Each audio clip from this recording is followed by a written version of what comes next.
bộ này mình ăn cái tốt tay nhau còn sẽ tập hai bộ này và lại thông thông á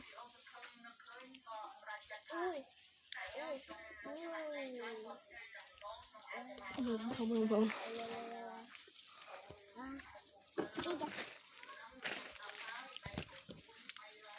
bông hậu bông bộ này bạn mày cái tuột thông thông lên tên nó con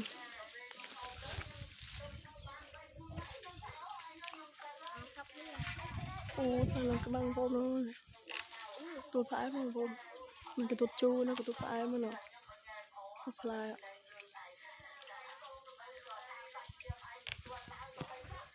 xong bộ